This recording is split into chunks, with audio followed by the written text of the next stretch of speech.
Reading from the Gospel of Luke, the 15th chapter. Now all the tax collectors and sinners were coming near to listen to Jesus.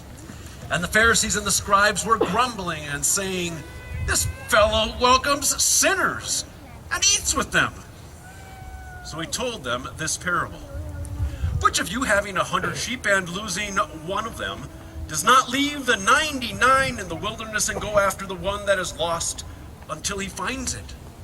When he has found it, he lays it on his shoulders and rejoices. And when he comes home, he calls together his friends and neighbors, saying to them, 'Rejoice with me, for I have found my sheep that was lost.' Just so I tell you, there will be more joy in heaven over one sinner who repents than over 99 righteous persons who need no repentance. Or what woman, having 10 silver coins, if she loses one of them, does not light a lamp, sweep the house, and search carefully until she finds it? When she has found it, she calls together her friends and neighbors, saying, 'Rejoice with me, for I have found the coin that I had lost.' Just so I tell you, there is joy in the presence of the angels of God over one sinner who repents." I invite you to be seated.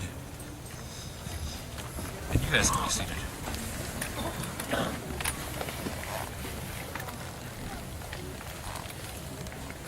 Okay, there I am. I tried to avoid all the feedback as I could right there as I turned I'm just saying this out loud, singers. I turned everybody's mic off right now. So if it doesn't work, look at me with funny faces. So when you're outside in the wind, you get all that ruffle. So it was about 20 years ago. And I was telling this story on Wednesday morning to the guys that get together for the men's breakfast Bible study. Guys, you are all welcome. It's not an intense Bible study. We read the text that I just read to you right now, and we talk about it until the food comes, which is usually about 15 minutes. It's not that, you don't have to be nervous about that kind of discussion. 7 o'clock Wednesday morning, Forest Lake, the bar side. Just saying, yes, your pastor starts every Wednesday morning in the bar. And most Tuesdays too, for that matter. That's another Bible study though, okay? Don't want to start rumors. Anyways, I'm telling the guys after we read this story, and we were thinking about things being lost. 20 years ago, I thought that I had lost my son. We went to Fleet Farm. He's 3 years old. He's 23 now. We went to Fleet Farm. That's what guys do, right? And we were in a wagon. I remember he was in the wagon. I was pulling the wagon. We got to Fleet Farm. I was going for screws or bolts or nuts or something like that. And Jacob, as most 3-year-olds, like to play with things and find things and paw things. He happened to be pawing all the washers in this bin. And, I was looking for what I needed, and I'd look over to make sure that he wasn't throwing washers all over Fleet Farm, and that, of course, that he was okay. Well, I looked away it couldn't have been more than 10 seconds, okay? I looked away for 10 seconds. This bolt is like this bolt, and I looked back, no Jacob. I called him, "Jacob!" Nothing. I went to the next aisle. "Jacob!" No Jacob. "Jacob!" No Jacob. Now I'm starting to panic, okay? And I run to the front of the store, and I'm looking for, there is no Jacob there either. I am thinking the worst now, of course. I am thinking that someone's grabbed him. I'm wondering if I should tell someone this is probably before we did lockdowns or whatever, but to lock down the store, but I didn't. I ran past the Sawzalls that happened to be on sale, and I didn't have a Sawzall at the time, but I didn't stop to look. I kept on going, and I went back to the aisle that we were supposed to be in, or we were in, and I said, "Jacob!" And he says, "Here I am." And he crawled out of the shelf down here at my ankles with just a big smile on his face. And oh, was I relieved. I thought I lost him. I didn't know where he was. What a panic. A panic.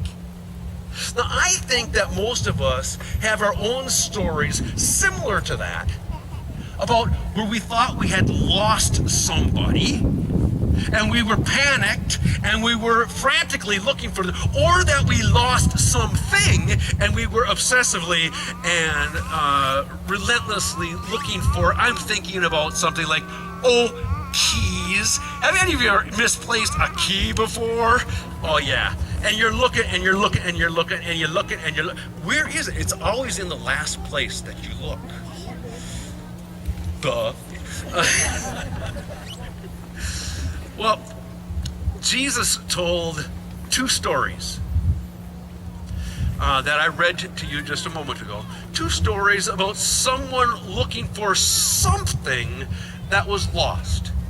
And Jesus told us these stories to teach us about God. We learn something about God when we read and listen to these two stories. The second of these two is about this woman. She lost a coin, and she turned over her house looking for it. And Jesus says, well, which one of you, my listeners, wouldn't do the same thing if you lost a quarter? That you'd look in your cushions and underneath the rugs, and you take everything out. In fact, you take all your furniture out and place it on the front porch, on the lawn there, and you're looking for this quarter. And then when you find that quarter, hallelujah, I found my quarter, you go to your neighbor, oh, come celebrate with me. Oh, I found my quarter.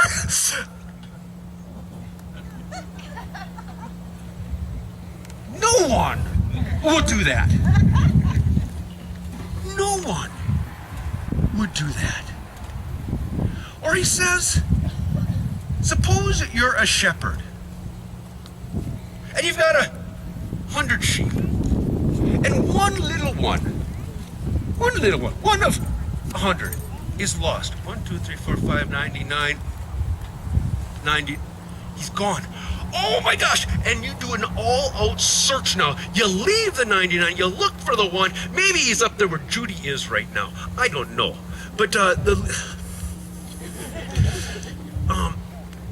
you look and you look and you look behind every little bush, behind every little hill until you find it. Oh, and when you come home, you get back and you say, oh, neighbors, let's celebrate because I got 1/100th of my sheep back. Which one of you would do that? None of us. That wouldn't make any sense to leave the 99 and to search relentlessly for one lost thing. Now remember, when we hear these parables, we're to learn something about God.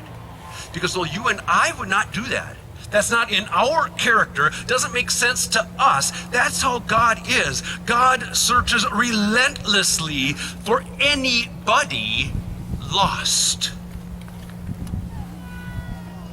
And each one of us here knows someone, right? Or someones who are lost, who have wandered away from any faith that they might have had, who've turned their backs on God. Oh yeah, we can think of some people. But perhaps we need to come a little closer and think about ourselves too.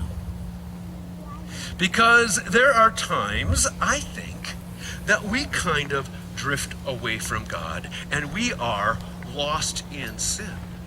For all have sinned and fallen short of the glory of God, Scripture says. And in that sense, we are all lost in sin. Oh, just a minute here, Pastor.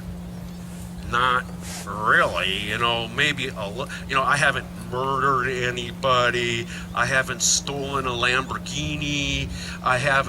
I didn't steal all those washers and bolts and nuts at Fleet Farm. We have all sinned. And the little ones. The little ones are sins too, and God doesn't grade on the curve. It's how we treat people. It's how we do steal from future generations. It's how we take things that don't belong to us. Oh, yeah, maybe that paper clip that you took from work, or that pen, or that ream of paper. How many pieces of paper can you take before it's sin? We've all done that. We've all drifted from God. When the shepherd was asked, how do sheep act? How do they drift away? He said, nibble by nibble. They put their head down and they nibble a little bit of grass here, and they move a few more steps and nibble a little grass here. A few more steps, nibble a little bit of grass here. A few more steps, and when they lift up and look around, they discover that they are far from the flock, far from the shepherd. That rings true for me and in my own life. A little sin here, a little neglect there, a little not paying attention to God today. Oh God, I don't have time to pray today. Maybe deciding, I don't think I want to be about this loving and serving God by loving and serving other people. Those people in their yellow shirts, they can do that, but not me. Maybe I haven't been worshiping. Maybe I haven't been reading from Scripture. Little bit by little bit by little bit, we drift away. And now we look up. And maybe on this rally day, we look up and we notice how far we are. What then? Come back to the two stories that Jesus told about God. God searches relentlessly for his children, all of us. God has come on an all-out search and rescue operation in Jesus Christ to seek the lost, like you and like me, and like people we know.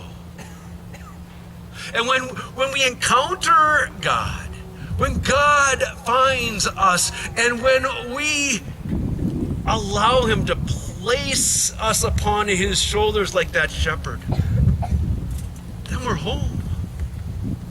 Then we're whole. Then we're complete. That which was lost is found. I am suggesting that's not a one-time thing. I'm suggesting that's an everyday thing. That we need to be found because we've wandered every day. And Jesus is that searcher, that seeker, always looking for you. Now that, my friends, is something worth celebrating. That is something, a concept, a truth that is worth rallying about. Now, I wasn't going to do this, but I want to hear you cheer right now. I want Grand Rapids to hear you cheer. We are cheering for this. Let's rally. Woo! Yeah! Oh, yeah! Yes! We're celebrating today. We're going to go over there and continue the carnival. We're going to go out and serve as we continue this celebration. And you know what? You'll be done by halftime. The Vikings, and who are they playing? The Titans or whoever. Love and serve God by loving and serving people. Let's be all about this. But let this be our prayer. And I'm going to invite the singers and musicians up. Let this be our prayer today. Lead me. Guide me along the way. For if you lead me, I'm not going to stray. And then people, as we're walking with Jesus, please know that Jesus wants to use you to do his work. God's work, our hands. We, as the Church of Jesus Christ, are also to be on an all-out search and rescue mission on behalf of God, so that God finds others. So ponder this week, how can you be used by God in that search and rescue mission? Let's sing this prayer. Lead me, guide me.